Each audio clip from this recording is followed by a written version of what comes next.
Morning, Joanne. How are you? Good morning. Is that Tim? Yes, yes. I put my camera on, but I'm trying to walk out of the house. Sometimes walking out of the house is difficult. Well, this house it is. It's under construction, so it's a mess.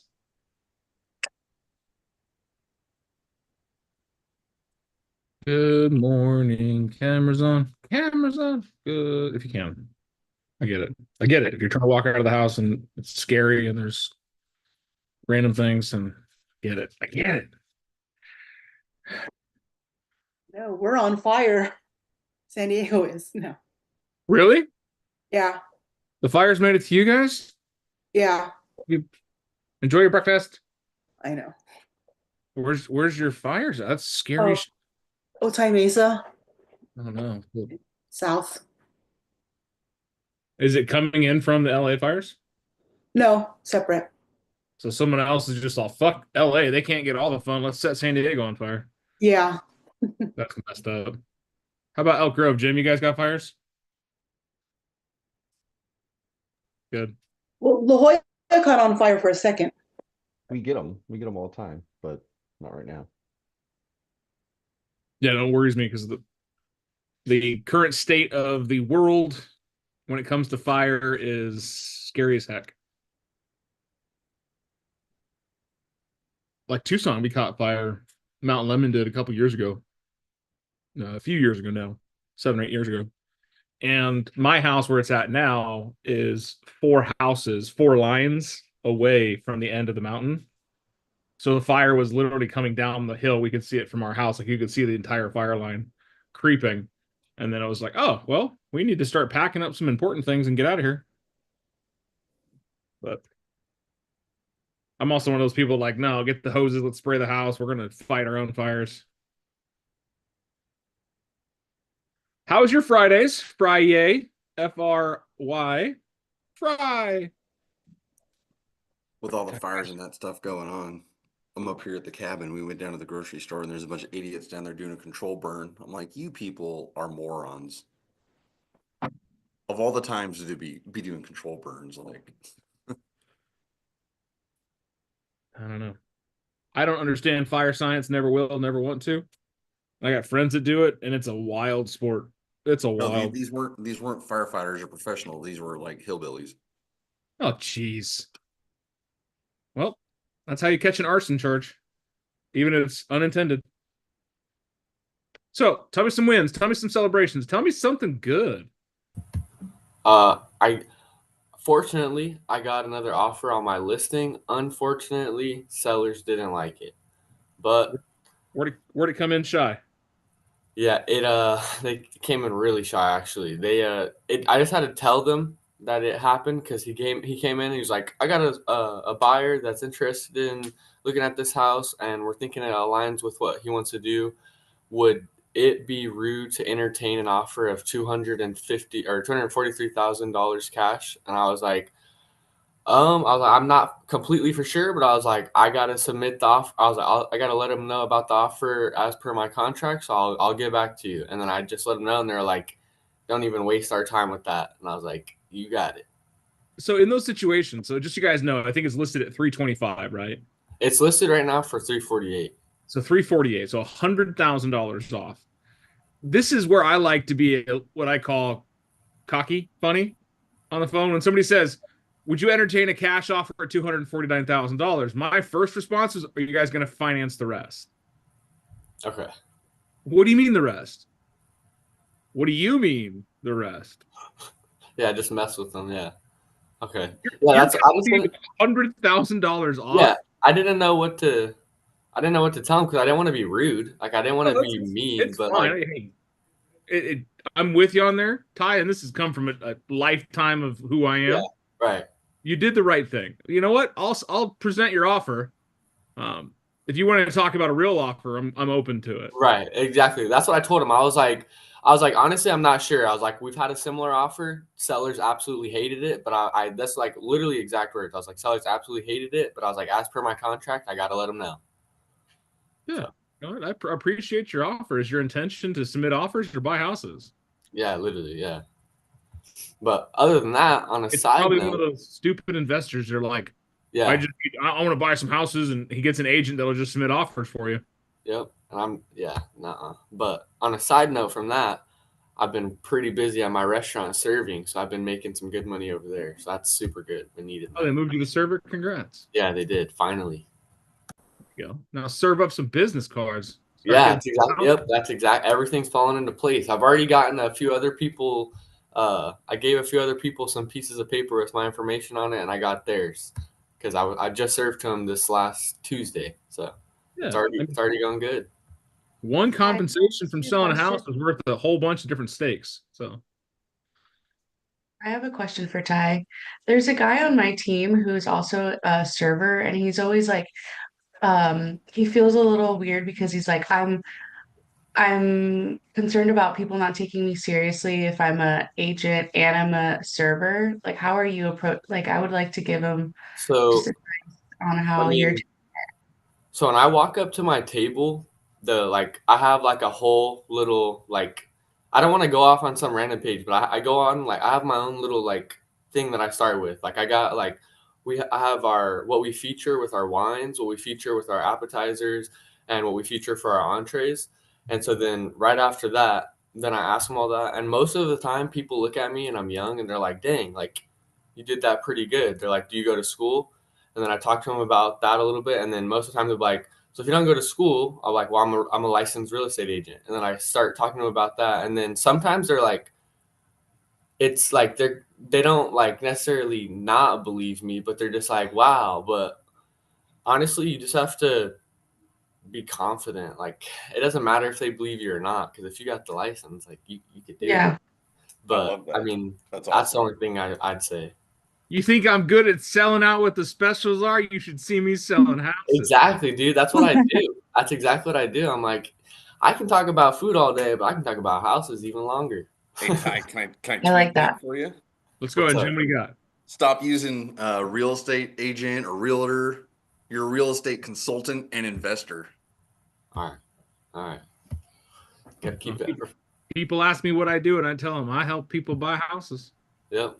do Exactly. you Yeah. do? I solve homelessness.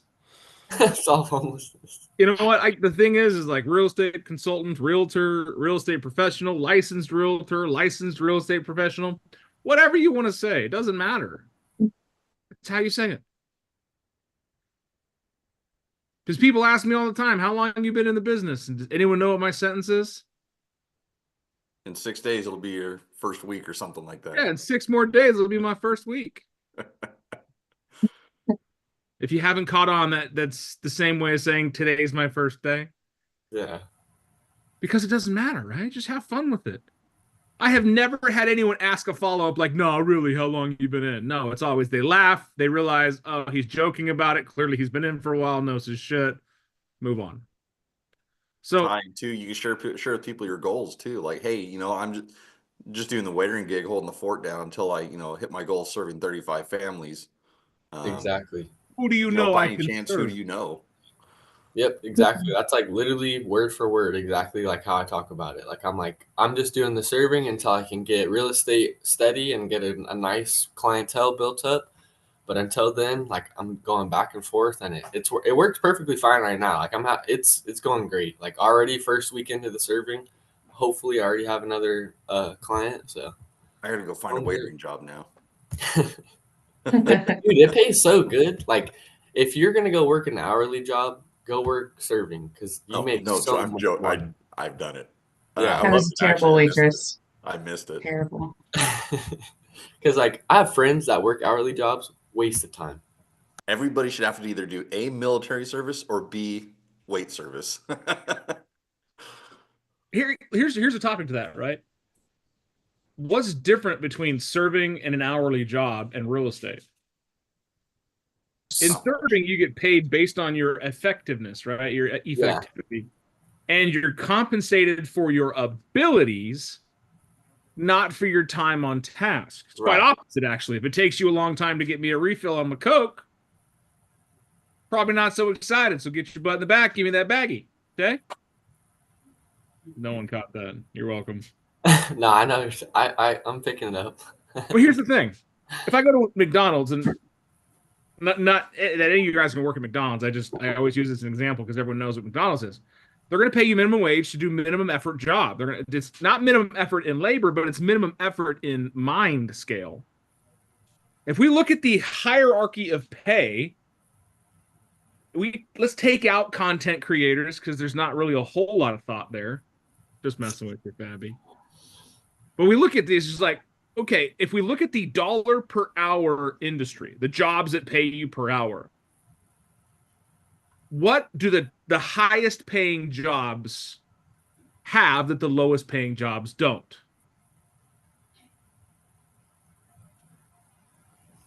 Skill. Okay, skill. Responsibility. Oh, that's a good one. Responsibilities. Effectiveness, like how efficient, how good you are at your job. I don't know. Goodness. Okay. Effectivity. Influence, maybe a little bit, right? Standards. Yeah.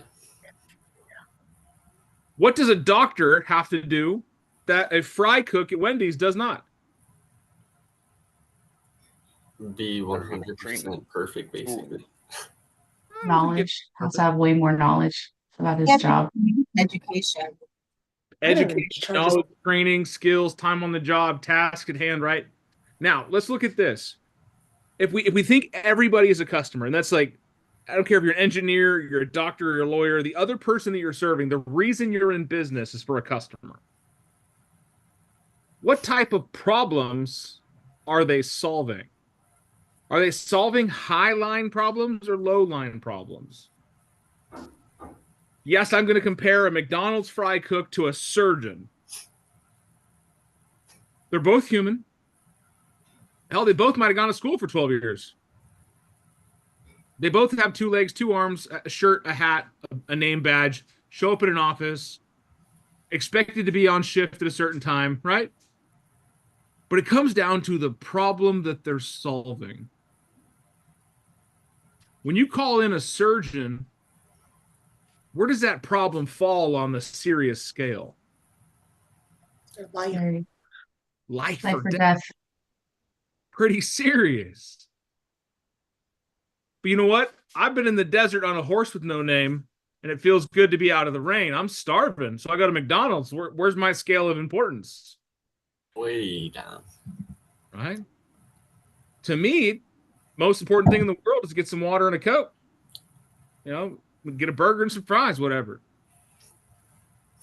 But society sees it as a low solution employment. You're not fixing a big problem. So why should you be compensated as such? Another factor there is replaceability. How many top tier surgeons are at the hospital? A handful, right? A couple. How many fry cooks are there in your city? How long does it take to replace one? 30 seconds of training. Right. So let's look at dollar per hour. Still doesn't matter nearly as much as the problem you're solving. As a real estate professional, are you not solving some pretty critical life or death situations? It may not be mortally important, as in like I'm currently bleeding. Financially, life or death. It could be financially, right? Talking to an agent yesterday that's talking to her seller who's a foreign entity. He lives in China. He's a foreign asset owner, and he wants to sell the house and he wants to do this and that. And she's advising him against certain actions because one way it cost him 15%, another way cost him 25% in taxes. Right? Is that not a lofty solution? Yes. I don't care if you're a fry cook, a server, a surgeon, a police officer, real estate agent, whatever. If you improve your ability to help solve people's problems, the level at which you're compensated will also improve. In Arizona, we have agents realtors, brokers.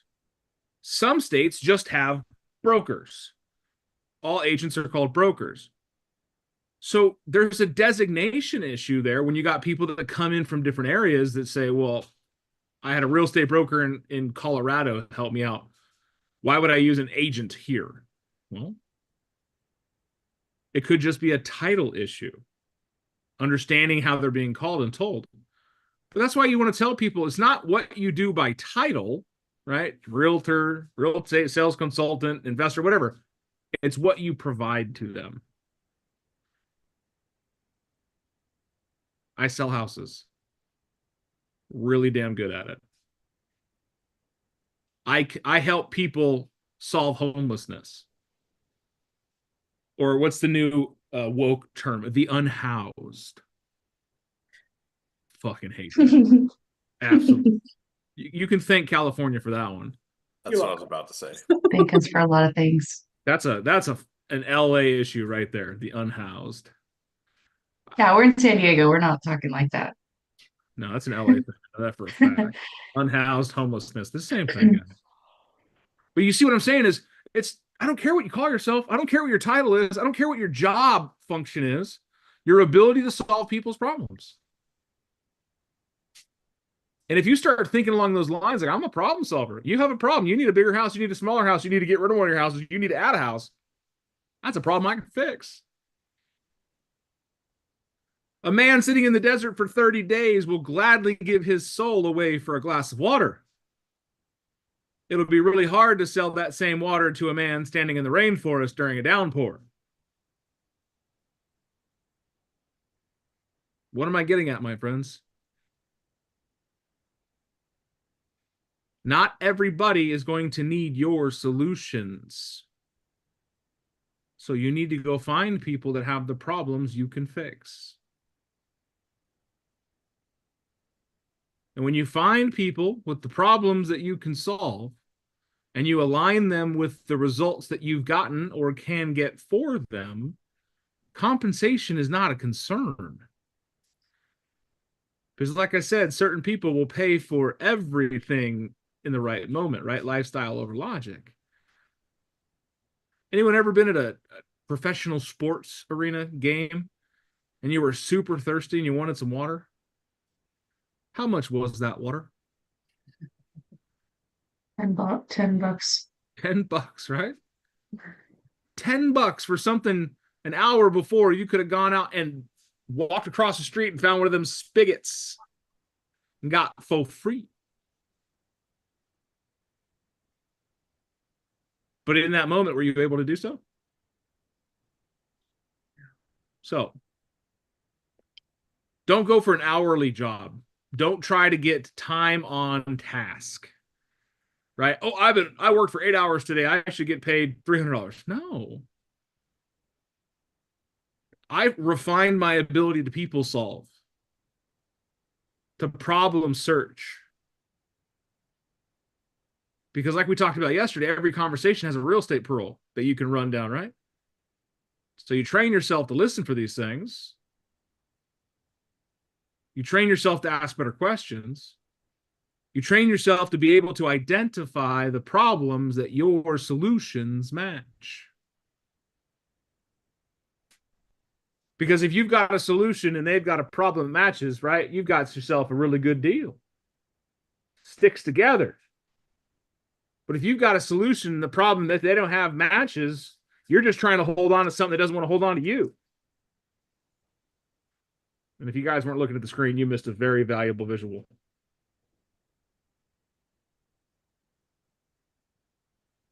Caught 3 of you. You're like, damn it. Sorry, I just got a text message as I looked down. Hey, it's all good, man. I get text messages all the time. Doesn't mean I look at them. Yeah. So what can we do to make ourselves better at our dollar per hour?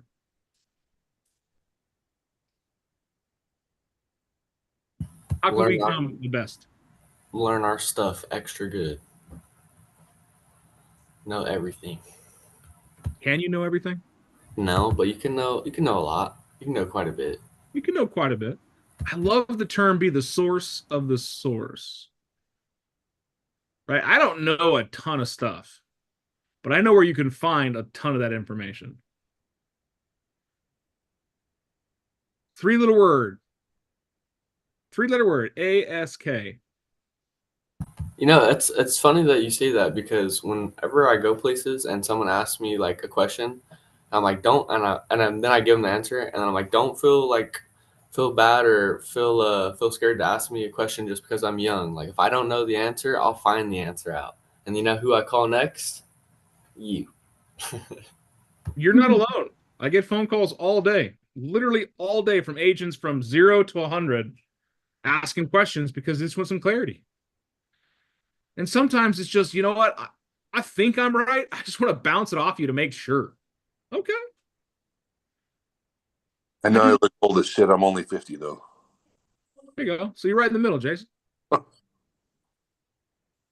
You called me yesterday for a question, didn't you? Or was that yesterday, 2 days ago yesterday? Yeah, they all always calling you. It's just a simple question, but it gives him some more clarity. It helps him solve a problem for the person he's serving. I think the most important facet of all of this, and it's definitely not part of the conversation nearly enough, is we are in the service industry. We are solving problems for people, big problems, expensive problems.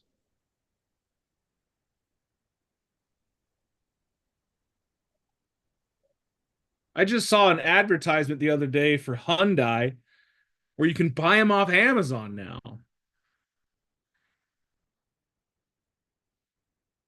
Raise your hand if you feel comfortable buying a whole ass car off Amazon. Just because it sounds cool and convenient doesn't mean it's going to happen.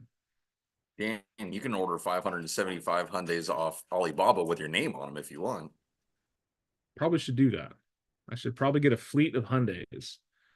You know, I would honestly trust Alibaba more than Amazon with that. Oh, I've got Alibaba, all kinds of stuff. I got Alibaba. Yeah, they have some pretty wild stuff. I've bought some stuff that definitely should not have came in, like a bunch of car parts. I was just like, you know what? This is extremely cheap. If it comes in, it comes in, and it did. Well, where do you think most of the people reselling this shit get it from? That's, honestly, it's a good point. There's ways to have service industry. Either you're selling goods or you're selling services. As a real estate professional, which one are you? Services. Because you're not. And I feel like it'd be maybe goods if you were selling like your personal house, but you're not. You're selling someone else's house or you're helping someone buy a different house. But like they just need your knowledge to not get messed over, get screwed or get sued, stuff like that. Like, so I feel like it'd definitely be service based. Okay. Who else? I look at that as a good. Okay. Have you seen goods? Yeah. We're 1-1 right now. Who's our tiebreaker? Of the 14 of you on this call, 2 of you are Goods and services. I like that. And, right? It's goods and services. No one's coming into your real estate shop, picking up a box and saying, I'd like to take this one, please. And you go to the cash register and you're all, nope. All right, that'll be $423,000. Cash, check, or Amex. Right? No. But they are coming in saying, you know what? I need your services to help me buy this good. Assets. What I'm doing now is a service, right? Teaching, coaching, educating, instructing, guiding. Do we not do that for our clients? That's a service. We can't go to a distributor and order 100 3.2s. I need 100 3.2s with tile roofs and alternating floor plans, and have to have at least one tree in the front yard. When can you get them to me? Oh, they're shipped already? Great. I'll expect delivery next week. No. But you can pay for better services. You can go to a company and order up some better signage, better marketing, better training, better everything, right? And that does not help you. So think about that too. There's an opportunity to be there, but as you're serving people, I want you to find a way to better serve the people you're working with. So I worked with a guy named Brad Zakoff, rest his soul, was a great man. He passed away very young. He to say he had a tough life is an understatement. The man had all kinds of health problems and he still fought through them. But he always had the essence of to save them time, serve them better, and get them top dollar for their transaction. That's the thing is, the three things people are worried about. I don't want to waste time. I don't want to waste money. And I want to make sure I'm getting the best service possible. Save them time, serve them better, and help them maximize their output. If what you're doing doesn't fall into one of those three categories, should you be doing it?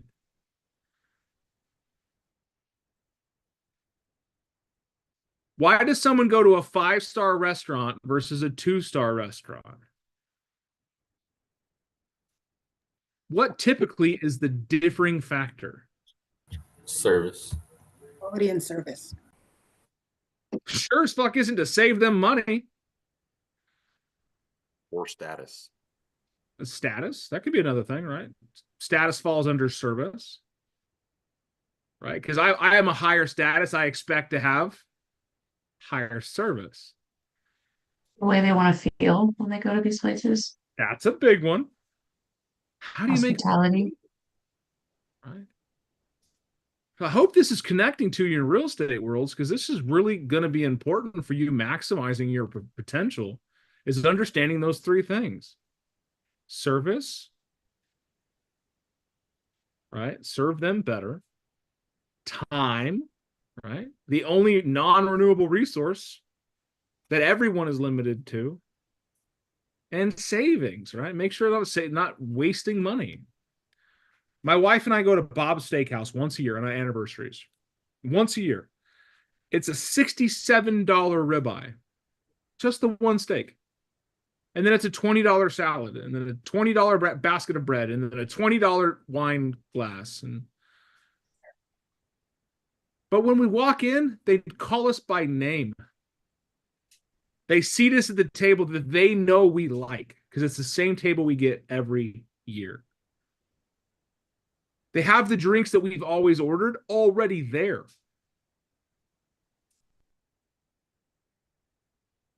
Because somebody reaches out to me beforehand and confirms, hey, we'd like to make sure that your stay with us is exceptional. Is this, and this still true? Absolutely. Thanks for calling. Great. Talk about service, right? Am I worried about saving money at Bob's Steakhouse? No, I got to save money all year to go there just for one night of service. Do you think somebody who's really going to hear your soul, helping them solve a real estate problem, and you've shown them all the ways you help them, save them, and guide them, is going to be worried about how much it costs them? Because you're solving a huge problem. So think about that today as you guys are going through your businesses. In an effort to save you time, serve you better, and make sure you maximize your return, insert what you need them to do. Did you learn something today? Good. After all, I'm trying to make you guys better so you can go get made more money. That's the whole intent here. Let's talk about ways of making more money. Yes, I know, Dan, we're in the business to help people. Yeah, but you know what? I help people all the time. And my time is valuable and it demands to be compensated. So I want you guys all to think the same way. Real estate agents get paid too much. We get paid too little for what we do. We just don't talk about what we do enough. After all, we're here to solve problems, my friends. Let's go find us some starving people, some thirsty people, some people that need the real estate water that we can serve them. And from there, life is a lot easier. Any questions, comments, comments before we go? Because it's Friday and I'm not going to see you guys until Monday. Oh my God, 2 days without me. What are you going to do? Maybe Joanna will go to the bookstore and buy herself Onyx Storm and start reading it. I know, right? I might take today off. I didn't say you could do that. I'm gonna leave Jen then.